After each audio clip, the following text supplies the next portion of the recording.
आज हम haloalkane हेलोरीन chapter में एक इम्पॉर्टेंट टॉपिक खरस इफेक्ट का मैकेनिज्म पढ़ेंगे। तो खरस इफेक्ट क्या है? व्हाट इज खरस इफेक्ट?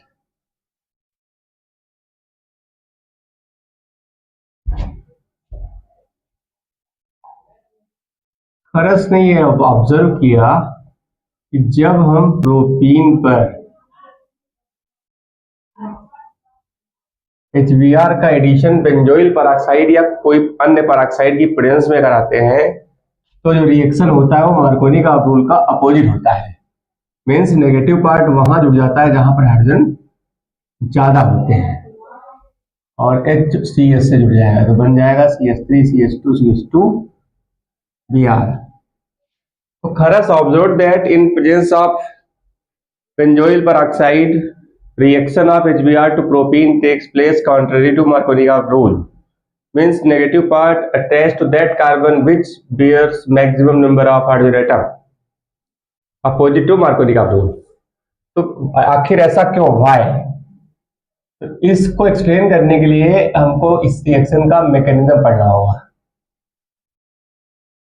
तो आज मैं इस बात को एक्सप्लेन करूंगा कि आखिर ऐसा होता क्यों है, इसकी प्रेजेंस में आखिर ये रिएक्शन मार्कोनिकॉफ रूल को अपोज क्यों करता है। जैसा कि हमने पढ़ा रखा है कि मार्कोनिकॉफ रूल का जो मैकेनिज्म ऑलरेडी वीडियो बना रखा है मैंने, वो एक आयनिक मैकेनिज्म है, उसमें आयंस का फॉर्मेशन होता है और ये एक ऐसा रिएक्शन है जिसमें फ्री रेडिकल का फॉर्मेशन होगा। जैसे addition of Markovnikov addition is an example of electrophilic addition, but this addition reaction is an example of free radical addition. It is not electrophilic, it is free radical addition. So what is the mechanism of this Hurst effect? I will explain. CCH5 CO OOC double bond O CCH5. This is the structure of this benzoyl peroxide. तो आपने 11th पढ़ रखा होगा homolytic cleavage and heterolytic cleavage. तो यहां पर क्या होना है? Homolytic cleavage. एक बॉन्ड में दो इलेक्ट्रॉन्स होते हैं, one bond is form by the two electrons. अब एक बॉन्ड में हमेशा टू इलेक्ट्रॉन्स का मतलब टू इलेक्ट्रॉन से ही वन बॉन्ड का फॉर्मेशन होता है। तो मैंने क्या किया, वन बॉन्ड को डिसअपीयर करके यहाँ पे दो इलेक्ट्रॉन्स लिख दिए। वन इलेक्ट्रॉन इस ऑक्सीजन का, वन इलेक्ट्रॉन इस ऑक्सीजन का शेयर करेगा, कोवेलेंट बॉन्ड बन जाएगा। जैसा कि आप जानते हैं कि covalent bond is form by the sharing of electrons. One bond is form by two electrons, one electron of this oxygen and one electron of this oxygen. अब now this bond will be break homolytically. One electron is taken by this oxygen and one electron by this oxygen. Single electron movement is represented by half headed arrow.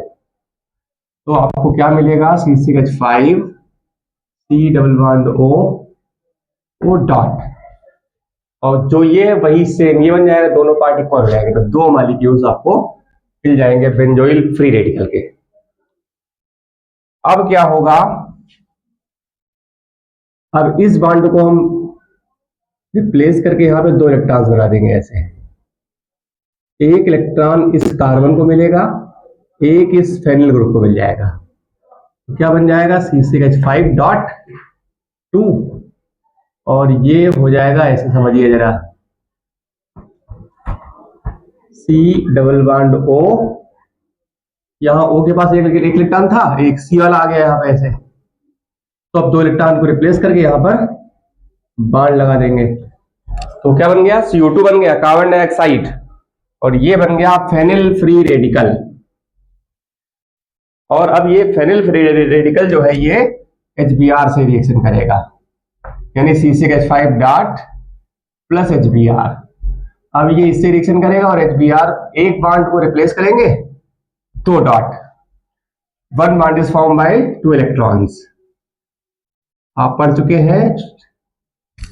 तो bond breaking, अब ये H dot इसके पास आ जाएगा, तो CCH5 और H का electron, तो ये मिलके क्या हो जाएगा? CCH6 हो जाएगा। तो इसको ऐसे कैसे लिख देंगे? Plus Br dot, bromine free radical. तो खरस effect is an example of free radical addition. Markovnikov rule is electrophilic addition. Addition reactions are of three types: electrophilic addition, nucleophilic addition, and free radical addition. So Kharas effect is an free radical addition. Why? Because attacking reagent is free radical. What is the name? It is bromine free radical. अब ये free radical जो बना हुआ ये propene पर attack करेगा, CH3 CH double bond CH2, और जब इस पर ब्रोमीन फ्री रेडिकल अटैक करेगा तो दो पॉसिबिलिटीज है, ये बॉन्ड इस तरीके से ब्रेक हो जाएगा, मतलब one electron is taken by both carbon atoms,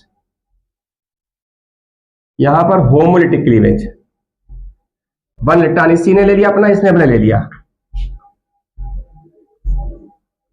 क्या बन जाएगा CH3 CH CH2, तो दोनों एटम के पास एक एक इलेक्ट्रॉन।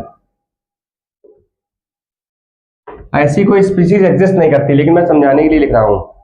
और अब ये Br फ्री रेडिकल जो है कहां पे जुड़ेगा? सब जगह जुड़ सकता है, या तो यहां पर या फिर यहां पर। मान लेते हैं पहले में यहां जुड़ गया, तो Br फ्री रेडिकल अपना इलेक्ट्रॉन लेके आएगा ऐसे, ऐसे यहां पे जुड़ सकता है Br ऐसे, तो अब दो इलेक्ट्रॉन से क्या होगा? एक बॉन्ड बन जाएगा।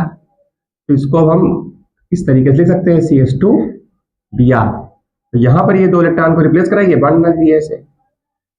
ये फार्मूला याद करिए, one bond equal to two electron, two electron equal to one bond.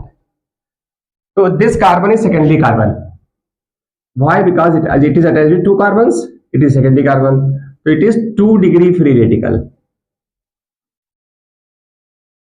And this is 1 degree, this carbon is 1 degree carbon, ये केवल एक ही कार्बन से अटैच है, तो 1 डिग्री फ्री रेडिकल,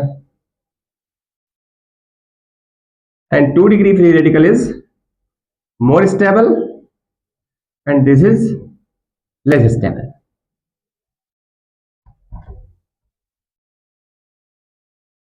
तो ये more stable free radical next step में फिर आएगा, मतलब ये ज्यादा स्टेबल है तो यही रिएक्शन ज्यादा करेगा, ये भी करेगा लेकिन थोड़ा सा कम। मेजर प्रोडक्ट इससे बनेगा, माइनर इससे बनेगा। तो अब क्या होगा? CH3 CH Br, no 2 degree लेता है आपको, डॉट CH2 Br, इस पर अटैक किसका होगा? HBr का होगा, और फिर HBr में बॉन्ड, मैंने बताया बॉन्ड को रिप्लेस करिए। यहां जो ये क्लीवेज हो रहा है, ये कैसा हो रहा है? Homolytic cleavage. Homo means same, इसने अपना इलेक्ट्रॉन ले लिया, इसने अपना इलेक्ट्रॉन ले लिया। This type of bond fission is called homolytic bond fission, homolysis, homolytic cleavage. तो बॉन्ड ऐसे ब्रेक हो गया, ऐसे ब्रेक हो गया, तो अब H जो है अपना इलेक्ट्रॉन लेकर के इसके पास आएगा। समझाने के लिए CH3 CH dot CH2 Br, तो अब H यहां पे आया, ये से अपना इलेक्ट्रॉन लेके आया, तो दो इलेक्ट्रॉन को हटाइए, यहां बॉन्ड बना दीजिए, तो ये CH2 हो जाएगा, जिसको हम ऐसे न लिख के CH2 लिख देंगे, तो CH3 CH2 CH2 Br बन गया। और Br फ्री रेडिकल जो है ये फिर से अलग हो जाएगा, तो ये फिर से अब क्या होगा? दूसरे मॉलिक्यूल पे आके फर्दर अटैक करेगा। It is a chain reaction. तो जैसे ब्रोमीन फ्री रेडिकल यहाँ पे अटैक किया था, अब जो इस पे फिर बन गया, फिर ये सेकंड स्टेप में इसी में फिर इस तरीके से प्रोसेस चलता रहेगा, और repeat and repeat, it is a chain reaction. तो जो ब्रोमीन फ्री रेडिकल बन रहा है वो फिर से अटैक करेगा। तो this step is chain initiation step, this is chain propagation step. और इसी तरीके से थर्ड स्टेप क्या होगा? Chain termination. और चेन टर्मिनेशन कब होगा? All the free radicals present in this, जितने फ्री रेडिकल्स है आपस में रिकंबाइन करेंगे। जैसे यहां पे लिख देता हूं, Br free radical plus Br free radical equal to क्या होगा? Br बॉन्ड Br, दो इलेक्ट्रॉन से आएंगे और इसको रिप्लेस करके बॉन्ड बना देंगे। तो जितने भी फ्री रेडिकल्स हैं ये सब आपस में रिकंबाइन करेंगे, तब जाके रिएक्शन आपका टर्मिनेट हो जाएगा। यानी यहां पर आपको ये आंसर मिल गया कि नेगेटिव पार्ट जो है वहां क्यों जुड़ा? जहां पर हाइड्रोजन ज्यादा होते हैं, जैसा कि खरस ने ऑब्जर्व किया। तो इस खरस इफेक्ट का जो मैकेनिज्म जब हम समझ जाएंगे तो हमको ये पता चल जाएगा कि वास्तव में इस मैकेनिज्म में ionic, it is not a ionic mechanism, Hurst effect is a free radical mechanism. Route is different. Markovnikov का rule is a ionic mechanism. वहां पे जो रूट चलता है वो आयनिक मैकेनिज्म. एंड यहां पर जो खरस इफेक्ट क्या है, free radical mechanism. Routes are different, so product are different. वहां प्रोडक्ट बनेगा 2 ब्रोमोप्रोपेन और यहां पे क्या बन रहा है 1 ब्रोमोप्रोपेन. तो इस टाइप से जितने भी फ्री रेडिकल्स रिएक्शन में है ये सारे के सारे रिकंबाइन करेंगे और जब सब रिकंबाइन कर लेंगे तो रिएक्शन टर्मिनेट हो जाएगा. तो इसका 3 स्टेप होता है: chain initiation step, chain propagation step and chain termination. All the free radicals present in the medium will combine to form neutral molecule.